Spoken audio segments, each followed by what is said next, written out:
lucky. And then the experience, which is called the weekend, is a very different one than the experience of the weekdays under pressure. So then the culprit is not the job or the world or people, it's pressure. So we can notice pressure and be with it in a different way, then that allows the body-mind to relax again. Wow. Wow, and there is so much pressure surrounding us. It's like a pressure cooker. You know, when the spout's about to come on. It might make for good rice, but it doesn't make for good experiences. Right. Yeah, it's kind of like we're in the frogs in the pot, and we're just reaching, maybe we've gone over the boiling point, I don't know. But I'm seeing visions or images of, you know, games and yelling and violence and things that keep us agitated. And if we were truly calm, we would be able to be around that and observe it and not necessarily participate in it. Well, you see, we have to look at the root of that. Yeah. So what is it in the human condition that needs stress and tension to maintain itself? And it's a misunderstanding that the mind has that its awareness will be enhanced, or its intelligence will be enhanced through, you know, fear or pressure or as if, and it also does that in the body. It adds adrenaline to enhance the natural keen intelligence under pressure. So it's just a strange human habit that each one of us can soothe with a little compassion. Because it actually doesn't work. Intelligence, A, can't be enhanced, and awareness does not need adrenaline to enhance its keenness, you know? Right. In fact, those things take us out of the intelligence. Yeah. Yeah, okay. You mentioned the tree of life, and this is coming up in all around in various reemergences of the Gnostic mythology and various other teachings. Can you tell us a little bit more about what is the tree of life and how? Well, it's just one way of speaking about all there is. Okay. For instance, what we'll notice about just a tree is that just the way we were meant to live is that trees are incredibly rooted and unmoving, but they're also responsive and flexible. And their main nourishment is that which is formless. So sunlight is formless, water is pretty formless. The sap of the tree is formless, but it is incredibly nourishing. So where humans have gone slightly astray is they're looking for their nourishment in form. Now, of course, we love to eat, and we love gazing at nature, and but if we start to notice what really nourishes us, it's actually sunlight. Friendship is formless. Sunlight is formless. Music, it's formless. It's really amazing to bring our awareness to this stillness that is so incredibly nourishing, that is the center and the heart of everything. Maybe then we could all rest, because once you find that oasis, then you don't need all that secondhand love and secondhand nourishment. Right. It's kind of stepped down several levels or more. Well, everybody just placates their body-mind because there's some idea we can't have what we really want. Right. Which is satisfaction or love, the constancy of love, or respect, or... Right. Some misunderstanding about that. And if we're in the program belief systems that teach us or that plant the seeds of thought and belief that we need to do this to be better, we need to have more money, we need to have more things, or need to have better things or different things, and then people start to admire the stars and, oh, I wish I could be like them, and then pretty soon you have a form of worship, and that seems to be kind of like a warship against the self. Ah. Well, you can't mess with anybody's devotion. Right. You know, because we're all so unique, and we're going to express our true nature, which is devotion, in every which way. So if a friend's devotion is golf or a certain beautiful tradition, then I am going to respect that because that's how uniqueness is expressing itself. Now, if it hurts them, then maybe as a friend I might, invite them to notice that. Yeah.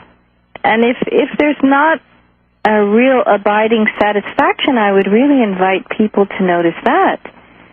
Because our nature is something, we could call it devotion, gratitude, satisfaction, stillness. It's really at rest within itself, and it's the mind that's restless, that's hungry for experience and new objects. And because it's also trying to find rest, and it was told in Western culture, well, if you have this and if you get to do that, then you'll be happy. And then it notices, gee, well, I've had that and I've done that, but where's the happiness? Frustrating for the mind. Yes. It was sold a bill of goods. It's going, hey, where's this Western dream?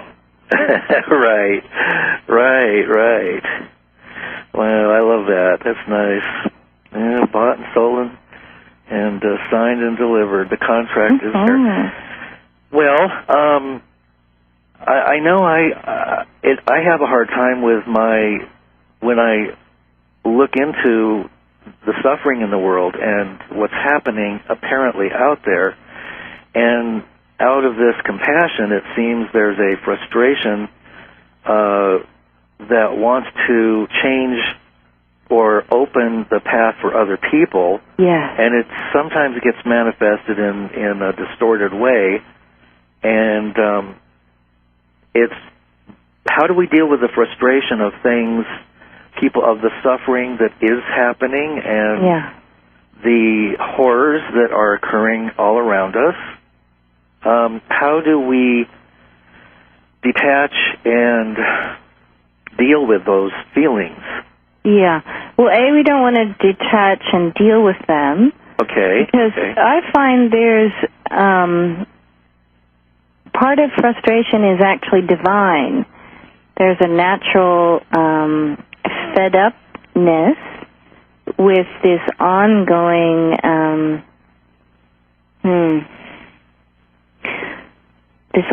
harshness and not sharing and greed and war and all of it.